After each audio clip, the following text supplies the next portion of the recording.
that said, I want to move on to a topic that I've discussed before, and that's the notion of heroes. Now, I'm sometimes afraid, given how inconsistently cogent I can be, I sort of swing back from topic to topic very quickly a lot when I'm playing, because there's so much happening and my mind is thinking of like 9 different things, etc., etc. I've sort of talked about this before.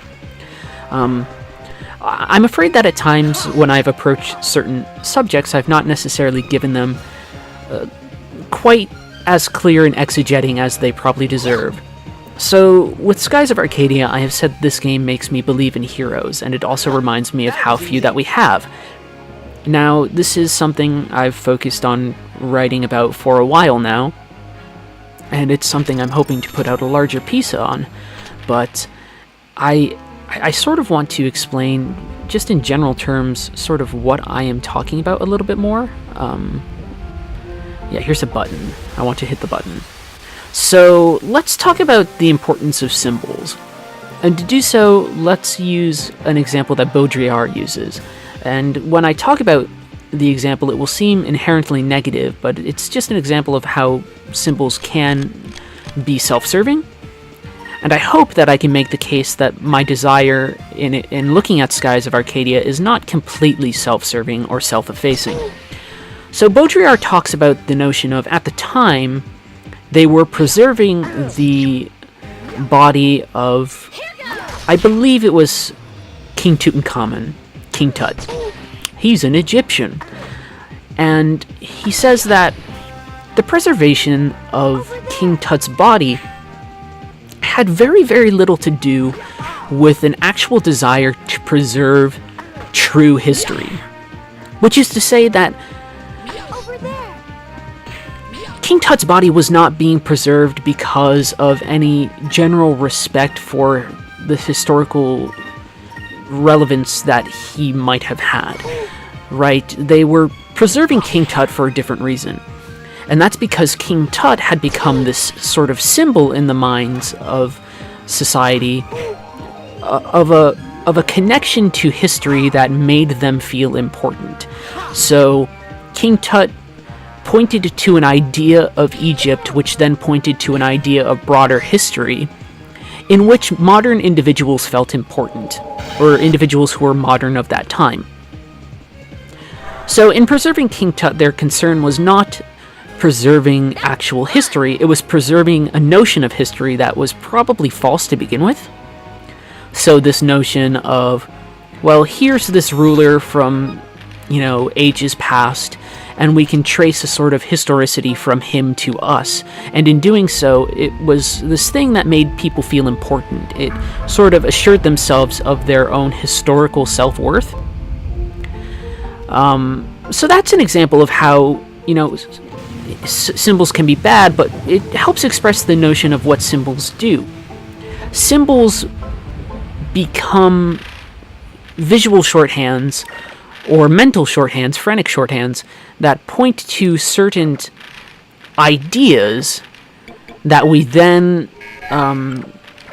feel in a very real sense, or we sort of take pleasure in knowing that they exist, right? So when King Tut's body is preserved, the people who are preserving them take solace in the fact that King Tut is preserved, because the preservation marks a preservation of a certain attitude toward history. So when I talk about heroes in Skies of Arcadia, something similar is happening, but I don't necessarily think it is as self-effacing, although it is still certainly somewhat centered upon my own need for certain reassurances. So let's use Vyse as an example. Throughout the story, we have seen Vyse act in ways that we might consider traditionally heroic. He jumps at the call, he, goes to great lengths to protect his friends, he is brave, he is audacious, he is fundamentally kind, these are traits that we can also say of other characters, and in fact, I want to sit down and really, as I've alluded to before, talk about Fina in a more comprehensive manner, because I think there are multiple reasons why Fina resonates with me. The least of which is sort of what she represents for my notion of, like, my idealized self, which is a sort of value that I gain from Fina via projection.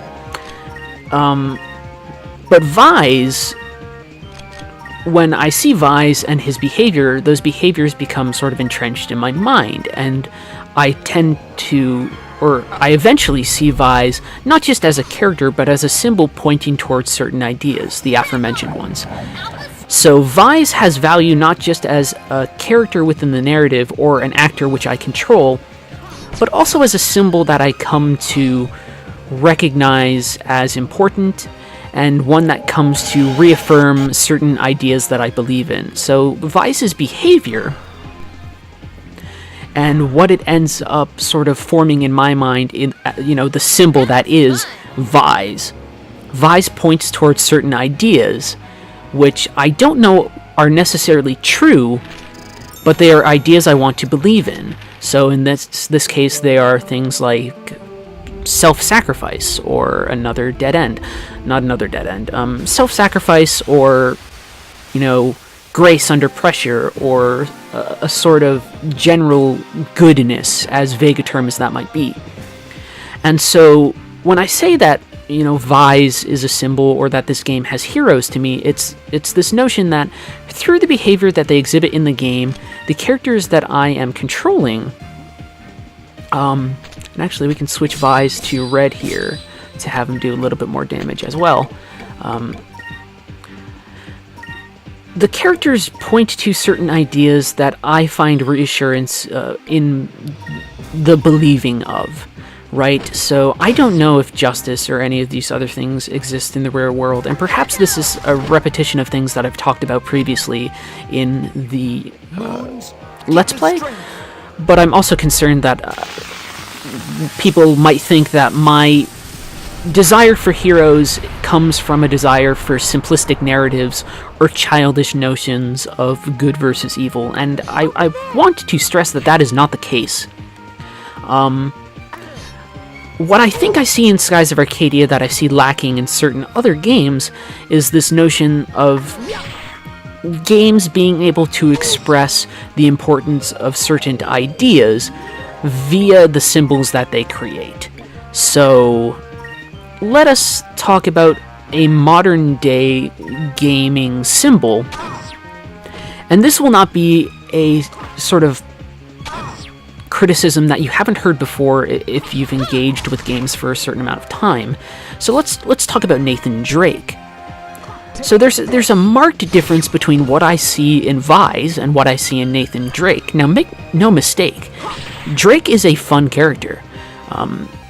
The Uncharted games are absolutely riotous and exciting, and represent some of the best sort of popcorn action that you could ever ask for from a game.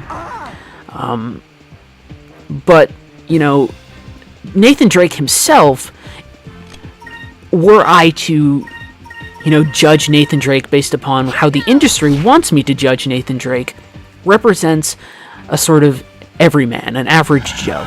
Even though there's nothing particularly average about Nathan Drake, whether it's his abilities or his occupation.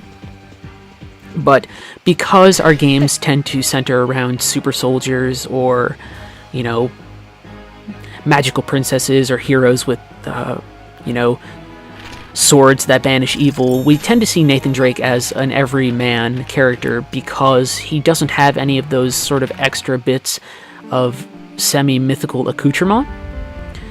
But Nathan Drake himself, as a symbol, is a pretty shitty symbol for games to have, because his behaviors and his deeds point to ideas that are fundamentally sort of perverted, or at least not. I need to go back through the water. I turned around backwards. I got so caught up in talking that I went backwards. Drake points to certain ideas, right? Drake points to a certain type of bravery, but Drake also points to a bravado, an arrogance, a sort of aloofness that I, and possibly other people, might find to be, if not repulsive, then certainly not becoming of, the potential of video games to express certain ideas. And as I've said, not everything needs to be perfect. Uncharted would be interesting to me a little bit more if they pointed out how flawed Nathan Drake was, and they do this to a certain extent in Uncharted 3.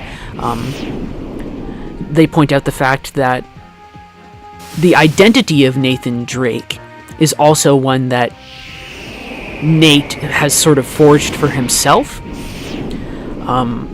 So I mean, there's interesting components to that, but compare what I see in Vise to what I see in Nathan Drake. I see a shared bravery, but Drake points to a certain amount of negative things, while Vise, if perhaps due to my own sense of nostalgia or childhood love of the character, or even a simplistic formation of the ideas that he represents in my mind, points to generally positive and reaffirming notions that I want to believe in. And he points to them as a symbol for me so hard that, as I've said before, I believe that these things are real. So when I talk about the importance of heroes in games, it is because they can evoke very important and strong feelings within the player. And symbols can come from various different points of reference within the game. They don't have to be characters. Characters just tend to be the easiest ways for us to find our symbols. Because it's easy for us to sort of find some sort of,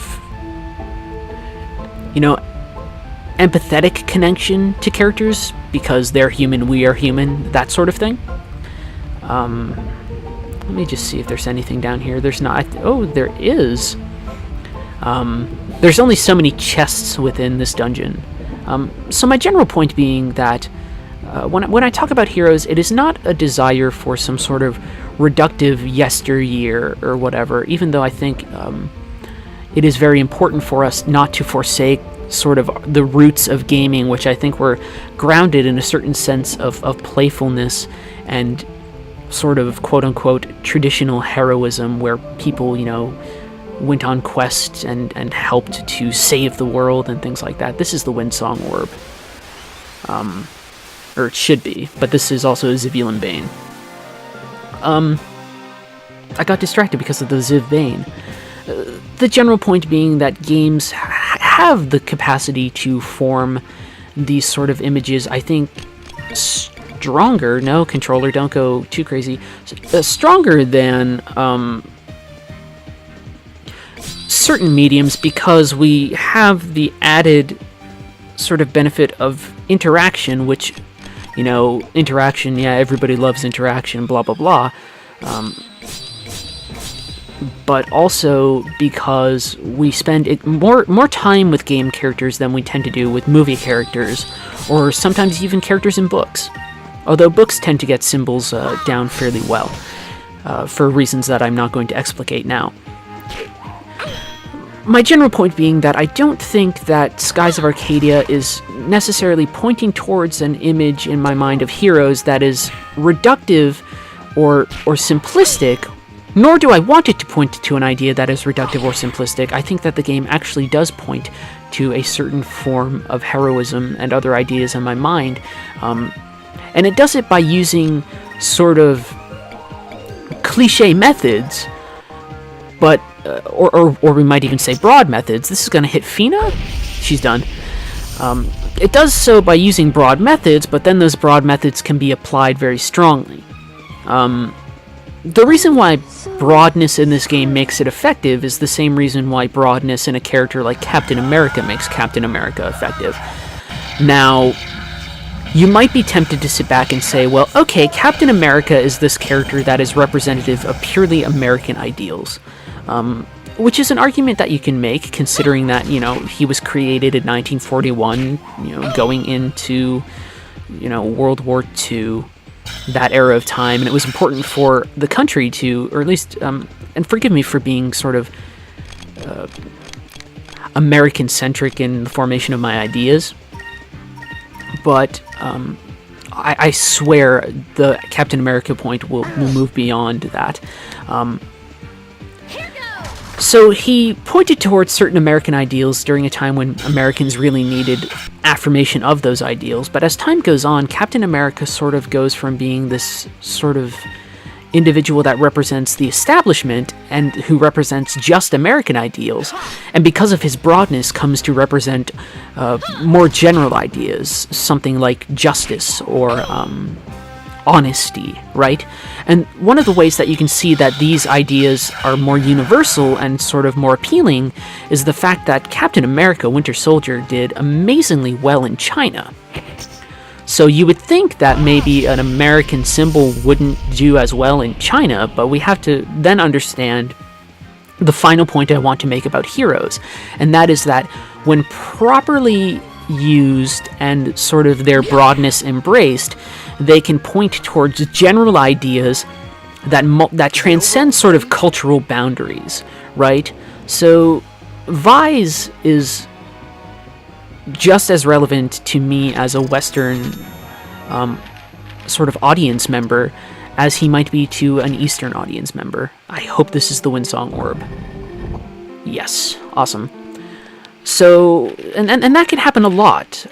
There's arguments I think that people make often that symbols are entirely tied towards their culture, which I don't think is true necessarily. Certainly, we understand the value of their actions based upon the cultural background that they're written in. So my understanding of Achilles and Hector and sort of their struggle needs to fundamentally be formulated by understanding, of ancient Greek values.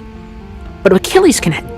I'm, for some reason, having trouble saying Achilles, because I almost said Hector halfway through, so I almost said a Hector. Achilles and Hector can point towards larger ideas than just the cultural sort of beliefs that they reaffirm in their own story. They can become something broader. And that's why those stories have persisted. That's why myth is a thing of such power. So the general point is that heroes become symbols that point to ideas, and these ideas are important, and these ideas transcend cultural boundaries. The friendship of Gilgamesh to Enkidu, Gilgamesh being the example of a mythical hero. That friendship, when we sort of encounter it, and let's acknowledge too that Gilgamesh is not, sort of by our modern standards perhaps, perfect by any means, nor is a character like Beowulf, right? Beowulf gets angry and he flies into rages and things like that, which causes all sorts of associated trouble, He kills Grendel, but then Grendel's mom is a thing, and blah, blah, blah. Heroes can have these sort of cultural things to them, but then heroes can have values expressed in them that transcend cultural sort of lines. I don't know why I used Royal Blade there, mostly because I'm talking more than I'm doing anything, and I hope that this discussion is more stimulating than anything that happened during the fucking Dark Rift playthrough, because I was out of my mind then. But yeah, so Gilgamesh's sort of love for Enkidu is this really affecting thing. And I don't need to have lived eons ago to get value from it. Nor do I need to have lived, in that time with those values. So games have this task that they can pull off or fail to pull off. And I don't think it is the sole providence of games to concern themselves with this, but I do think that they should take care in some respects to consider how they are expressing certain images. Games can give us true heroes, and heroes that transcend a lot of certain boundaries. Holy crap. I need the water level higher over here, for sure. So I need to go into another section. So the last one that I'll point to is think of Link and Zelda. Link points very strongly towards certain ideas, some of which are the same ideas that I see in Vi's. Bravery, sort of a desire to help others, right? Sort of selflessness.